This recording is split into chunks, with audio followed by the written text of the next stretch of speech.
I was just dropping off groceries at my parents' house when I heard my name whispered from the living room. My mother and sister were rehearsing a script, a detailed plan to corner me into paying their debts. They had no idea their audience had arrived. My name is Betty, and I'm 58 years old. For most of my life, I believed that peace in a family was worth any price. I was wrong. The true price was my own future, and the first installment was demanded during a frantic phone call on a Tuesday afternoon that changed everything.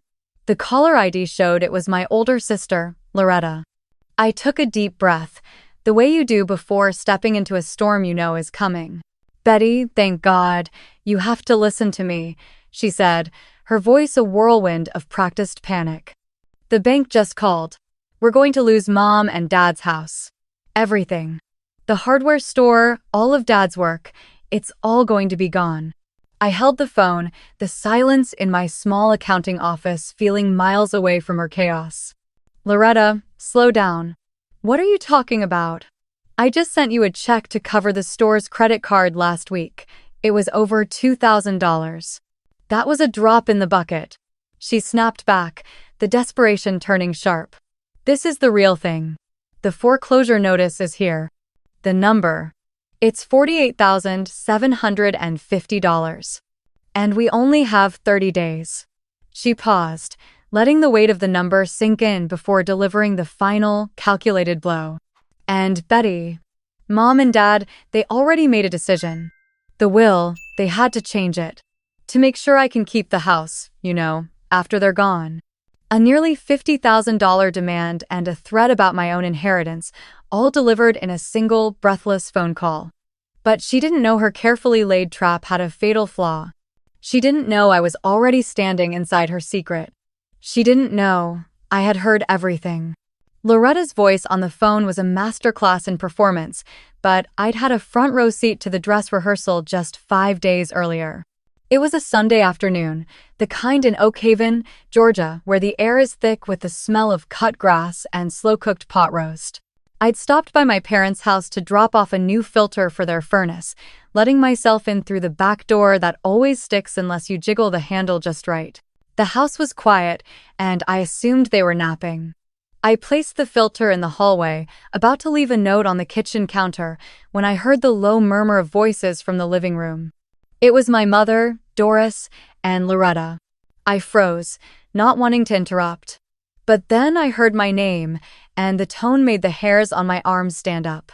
"The key is to make her feel like the savior," Loretta was saying, her voice low and conspiratorial. "I'll call her on Tuesday. I'll hit her with the foreclosure number first, make it sound absolutely hopeless.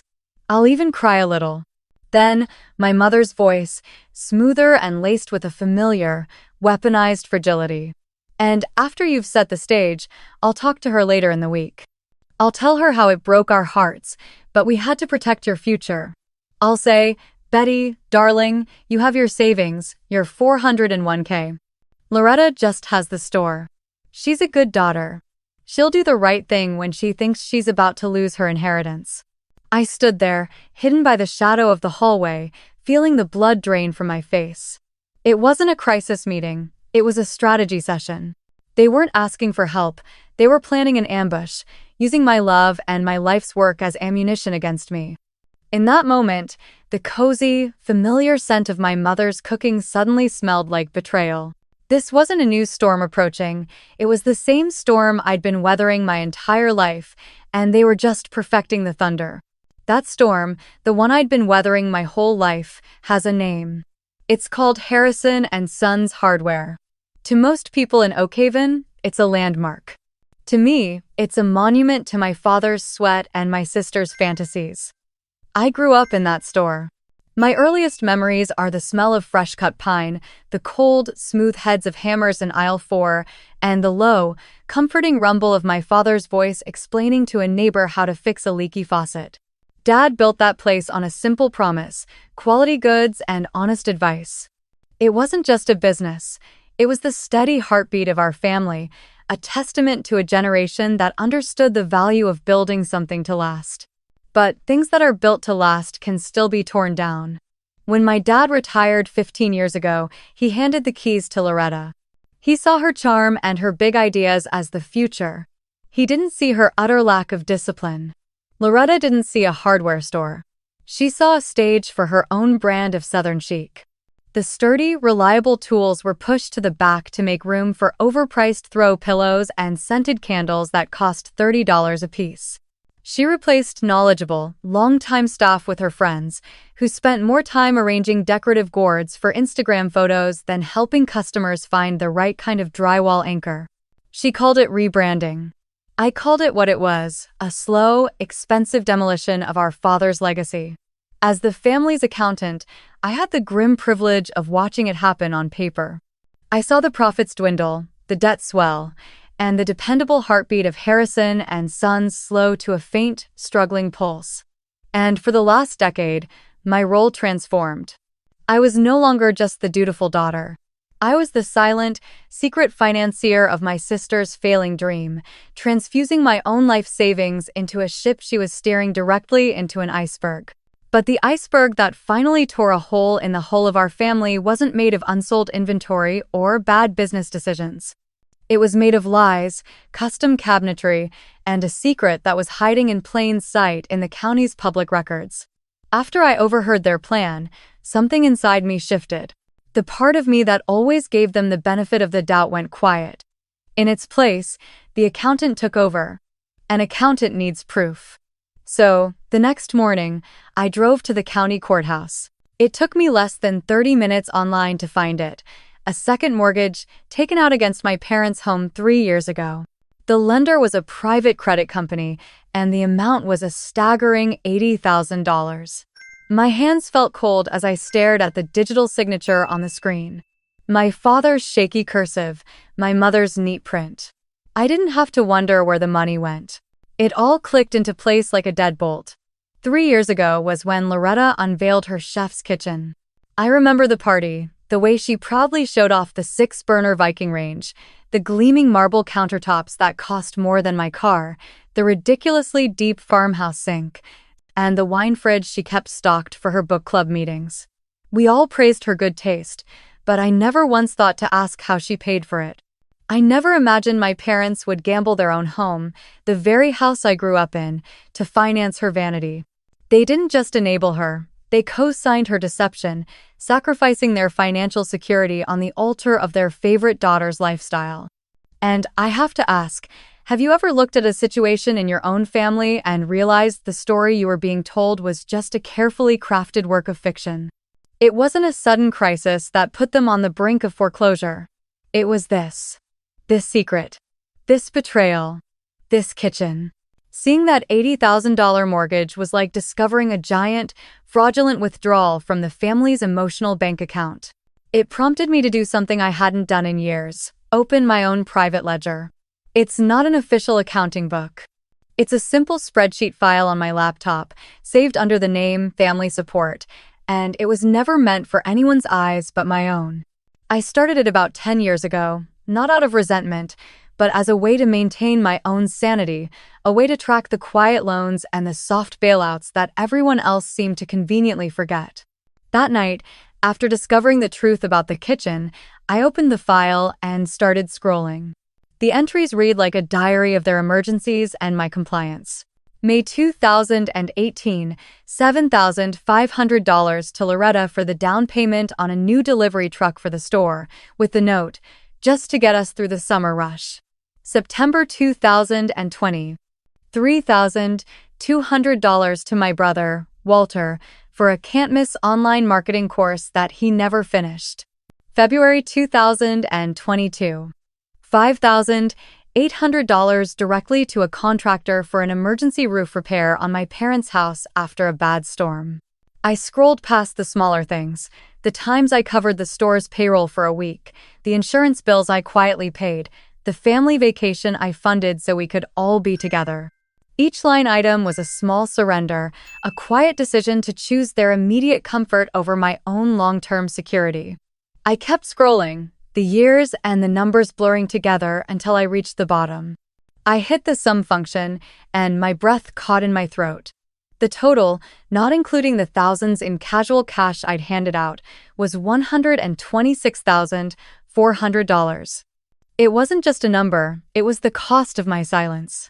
It was a decade of my postponed dreams, my sacrificed vacations, and my own secure future, all itemized in neat, devastating rows. The summons for the urgent family meeting came on Tuesday night, exactly as the script had dictated. When I walked into my parents' living room, the scene was set with theatrical precision. Loretta sat on the edge of the sofa, wringing her hands. My father, Harold, stared intently at the worn pattern on the oriental rug, a statue of patriarchal avoidance. And my mother, Doris, sat in her favorite armchair, a look of profound, curated sorrow on her face. It felt less like a family gathering and more like an intervention, with me as the subject. Loretta began, her voice trembling on cue. She slid the crumpled foreclosure notice across the coffee table. It landed with a soft, final thud. "There it is," she whispered, as if she couldn't bear to speak the words louder. The bank was very clear. We have less than a month before they take the house, before they take everything Daddy worked for. All eyes turned to me. The silence stretched, thick with expectation. Then, my mother delivered her master stroke. She reached out and placed her hand on my arm. Her touch was cold. "Betty, darling," she began, her voice cracking beautifully. "Your father and I, we had to make a terrible decision. To protect the family home, we've had the will redrawn." She took a shaky breath. "We're leaving 75% of the estate to Loretta." I did the math in my head instantly. 75% of their estimated $600,000 estate was $450,000. It was a punishment and a threat, disguised as parental concern. "You have your own savings, your stability," my mother continued, her eyes pleading. "She needs this. We know this is a lot to ask, but you're the only one who can fix this. We know you'll do the right thing for your family." The trap was set, the bait was laid. And they all stared at me, waiting for the good, dependable daughter to break down, pull out her checkbook, and walk right into it. They all stared at me, waiting for the tears, for the reluctant nod, for the good daughter to fold. But the part of me that was built to fold had already broken 5 days ago, standing in the shadows of my parents' hallway. What was left in its place was calm, cold, and utterly clear. I didn't reach for a tissue. I reached into my tote bag. I pulled out a manila folder, and from it, I carefully placed 2 documents on the coffee table. "This foreclosure notice isn't a surprise to me," I began, my voice even and quiet, cutting through the thick, emotional air. "And it's not the result of bad luck at the store." I slid the first paper forward. It was a printout of the public record. "It's the result of this, an $80,000 second mortgage taken out on this house 3 years ago. The money wasn't for the business. It was for a new kitchen." I saw my mother flinch, a flicker of panic in her eyes. My father's gaze finally lifted from the rug, his expression turning to one of dawning horror. "And you're right, Mom," I continued, turning to her. "I do have savings, and I know exactly where my money has gone for the last decade." I slid the second document next to the first. It was a single-page summary from my spreadsheet, with a bold number at the bottom. "This is a list of every emergency, every loan, and every shortfall I've covered for this family. The total is $126,400. I let that number hang in the air. So, let's be clear about what this is. This isn't a daughter being asked to save her family. This is a silent business partner who has already invested 6 figures, being handed a bill for a crisis she had no part in creating. The story isn't about me abandoning you. The story is about a pattern of exploitation I will no longer fund." The room was silent again, but this time it was their turn to be speechless. Loretta found her voice first, a sputtering, indignant gasp. "What is this? You've been keeping score? We're a family, Betty, not one of your corporate clients." My mother chimed in, her voice regaining its familiar tremor. "Darling, please, don't do this. Think of your father. Think of the shame this will bring. What will people in town say?" I looked at them, really looked at them, and saw the gears turning. They weren't hearing the truth, they were just calculating a new strategy. They still saw me as a problem to be managed, not a person to be hurt. And in that moment, I knew that a quiet refusal wasn't enough. I needed a declaration. For my entire adult life. I said, and my voice was steadier than I ever thought possible. My default answer to this family has been yes. Yes, I'll handle it. Yes, I'll cover the bill. Yes, I'll put my own dreams on a dusty shelf in the back of my mind so that yours can have room to breathe. I have paid in silence, and I have paid with my future. I looked from my sister's stunned face to my mother's pleading eyes. So, the answer to this demand is no. It was just one word, but it felt like a lifetime of repressed truth. No. I will not be paying the $48,750. No, I will not light my own retirement fund on fire to keep you warm. And no, I will no longer be the endlessly reliable, invisible solution to problems I had no hand in creating. This is not my debt to pay. This is not my mess to clean up. Isn't it amazing how the hardest word to say is sometimes the one that sets you the most free? I had finally said the word that had been lodged in my throat for 30 years, and for the first time, the air in that suffocating room felt like I could actually breathe it. The silence that followed my declaration was not one of understanding or reflection. It was the deep, cold vacuum of a pressure drop, the moment just before the storm breaks. And break it did. Loretta was the lightning strike. Her face, which had been a mask of disbelief, contorted into a snarl of pure rage. "You've always been like this," she shrieked, standing up so fast her chair scraped against the hardwood floor. "Sitting on your high horse with your perfect little spreadsheets, judging me. You have no idea what it takes to run a business, to have a vision. You're just a bitter, jealous woman who wants to see me fail because you never had the guts to build anything yourself." Then came the thunder, my mother's tears. They were not tears of sadness, but of strategic fury. She began to sob, a practiced, heart-wrenching sound that had worked on me since childhood. "How can you be so cruel, Betty?" she wept, turning to my father, who was still staring at the floor as if the answers were in the carpet fibers.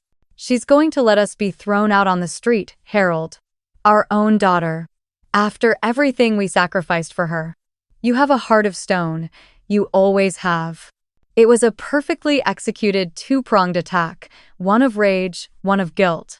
I looked at my father, hoping for a flicker of support, a single word of defense. He just shook his head slightly, refusing to meet my gaze. In his silence, I heard his verdict. I was alone. There was nothing left to say. I stood up, my movements feeling strangely steady. I picked up my folder from the coffee table and walked toward the door. As I reached for the handle, my mother's voice cut through the air, cold and sharp as glass. "Don't bother coming for Thanksgiving," she said. "You've made it perfectly clear you're no longer a part of this family." I stepped outside, closing the door gently behind me on the noise, and walked into the quiet, cool night, utterly and completely on my own. I thought the war was over when I closed that door. I was wrong. The battle had just changed venues. It moved out of my parents' living room and spilled into the quiet, tree-lined streets of Oak Haven. My mother and sister, having failed to break me with a direct assault, launched a brilliant and insidious guerrilla war. The Whisper Campaign. It started subtly. At the grocery store, Carol Ann Miller, a woman my mother has played bridge with for 30 years, suddenly became fascinated by a display of canned peaches the moment I turned into her aisle. Then, the following Sunday, our pastor delivered a heartfelt sermon on the sacred duty of honoring one's parents, and I could feel the weight of a dozen gazes on the back of my neck. The stories multiplied, each one a slightly more tragic version of the last. I could practically hear my mother on the phone, weaving a tale of a daughter turned cold and cruel by money. I could picture Loretta at her book club, sighing about how her numbers-obsessed sister just didn't understand the pressures of running a legacy business. They were painting a masterpiece of victimhood, and I was the villain, a heartless caricature of a daughter who had abandoned her family in their darkest hour. It was humiliating. It was deeply painful. But a strange thing happened as the whispers grew louder. Have you ever been in a situation where the more people misunderstood you, the more clearly you understood yourself? Their campaign to shame me into submission did the opposite. It stripped away any lingering doubt I had. It was the ultimate proof that their fight was never about need, it was about control. Their currency wasn't money, it was my compliance. And I had just closed the account. A week passed in a haze of canceled coffee dates and neighbors who suddenly found the pavement fascinating when I walked by. The silence from my family was a tangible, heavy thing. I could have let it fester. I could have let them sink under the weight of the consequences they'd created. But the part of me that has spent 30 years balancing ledgers, the part that believes every problem has a logical solution, even if it's a painful one, couldn't stay quiet. My no had been about stopping the financial bleeding. Now, I had to offer a way to actually heal the wound. So, on a quiet Thursday evening, I sat down at my computer and drafted an email.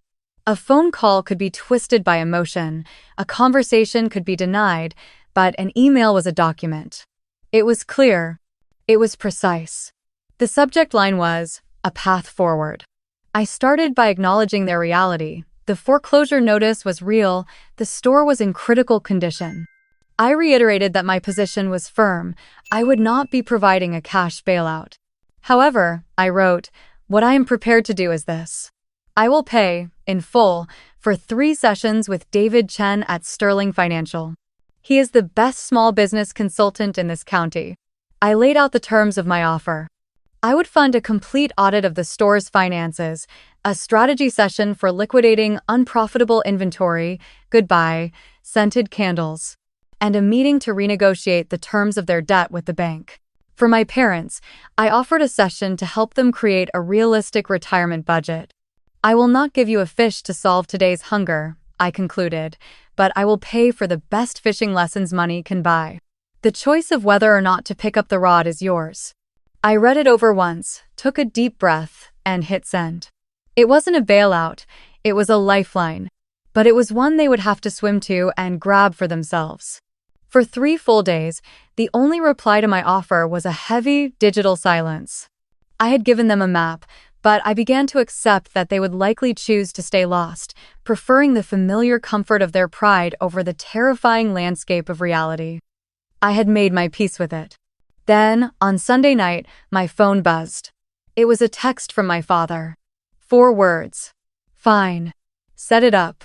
It wasn't an olive branch, it was a white flag, waved from the brink of total defeat. I made the appointment with David Chen for the following Wednesday. I paid his fee up front, as promised, and then I did the hardest part, I stayed away. I wasn't going to sit in that room, hold their hands, or soften the blow. This was their mountain to climb. David called me that evening, after the session.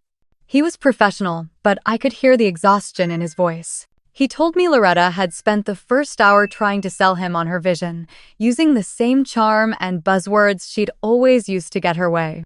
David, a man who lives and breathes spreadsheets, was immune. He just turned to his whiteboard and laid out the cold, hard numbers. The store's cash burn rate, the unsustainable debt, the catastrophic failure of her boutique inventory. He showed her, in black and white, that her vision was a fantasy that had cost her family's security. He said that at first, she argued. Then she got angry. And then, finally, she went silent and just cried.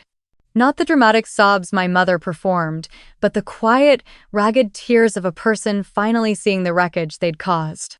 There's nothing more terrifying or more necessary than looking in the mirror and finally seeing the truth, is there? That night, I got an email. It was from Loretta. No greeting, no apology. Just one sentence. "David wants the inventory and sales records for the past 5 years. Can you send them to him?" It was the beginning. Sending those financial records to David Chen felt like closing a case file, not just on my computer, but on an entire chapter of my life. For the first time in over a decade, when I looked at my own bank accounts, I wasn't automatically calculating how much I needed to keep liquid for their next inevitable emergency. I was thinking about my own next 30 years. A chilling thought washed over me. If I had said yes, if I had drained my savings to pay that $48,750, it wouldn't have been the last payment. It would have just been the most recent. I would have worked until the day I died to fund their comfort, only to find myself with nothing left for my own. My no wasn't just about the past. It was a desperate, necessary act of self-preservation for my future. So, the following week, I made another appointment. Not for them, but for me. I sat down with my own financial advisor, a meeting I had postponed 3 times because of my family's urgent needs. We went over my retirement accounts, my 401k, my long-term goals. And then I did something that felt both radical and profoundly simple. I increased my monthly retirement contribution to the maximum allowable amount. Then I opened a new, separate savings account. I named it Vermont in the fall. It wasn't for a new roof or a down payment on a truck. It was for me. It was for crisp air, mountains ablaze in red and gold, and the quiet joy of a dream I had deferred for far too long. It wasn't a splurge. It was a statement. It was me, finally telling myself that my future was a non-negotiable expense, and I was worth the investment. Putting that first $100 into the Vermont in the fall account felt more significant than any of the thousands I had given away. And in the quiet satisfaction of that moment, I understood that the definition of love I had been living by was fundamentally broken. For 30 years, I thought love was being the family firefighter. My job was to show up with a hose full of cash and put out the blazes they started, no matter how carelessly. Love meant absorbing their panic, solving their problems, and ensuring they never had to sit for too long in the uncomfortable ashes of their own mistakes. But that isn't love.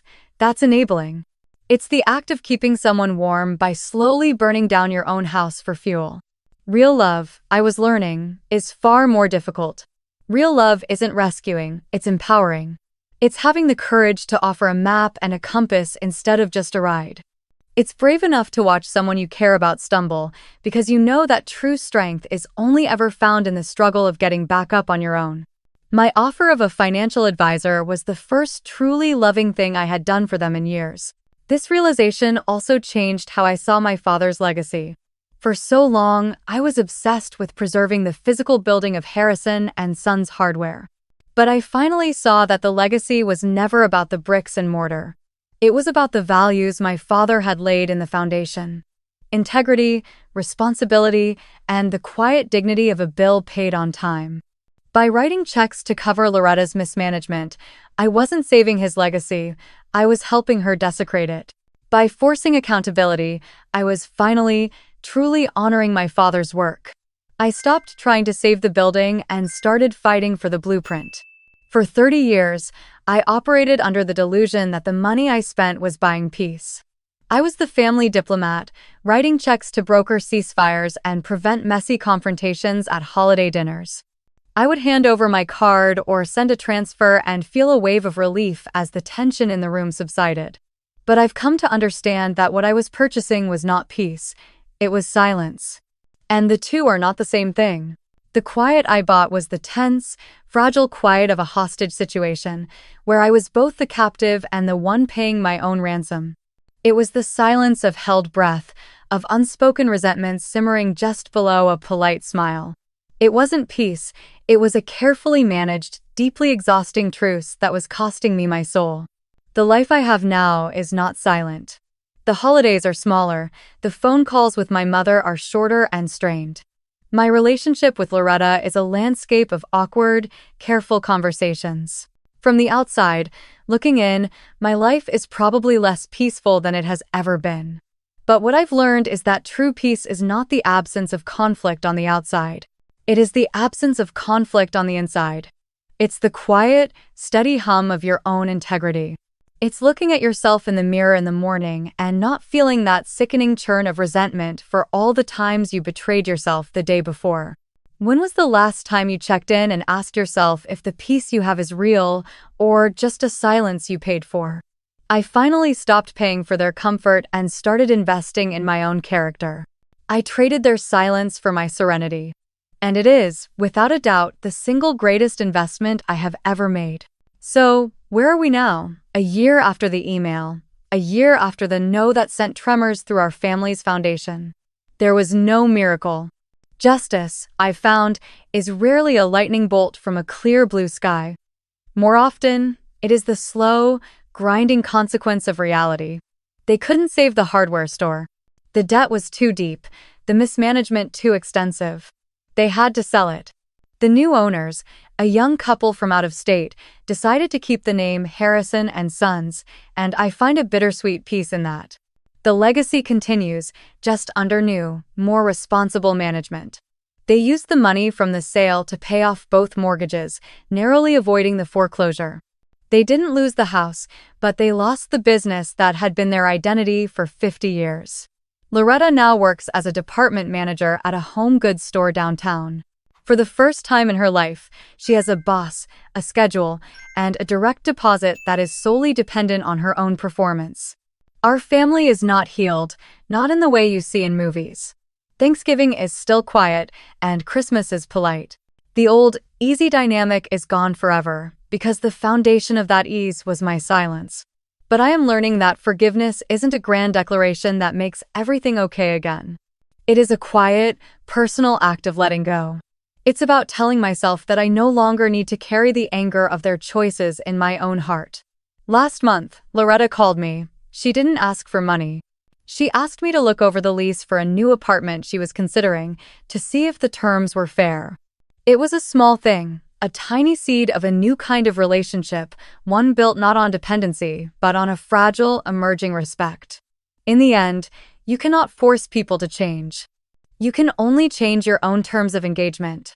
You build the boundary not to punish them, but to save yourself. And in doing so, you give them the only gift that matters, the space and the necessity to finally grow.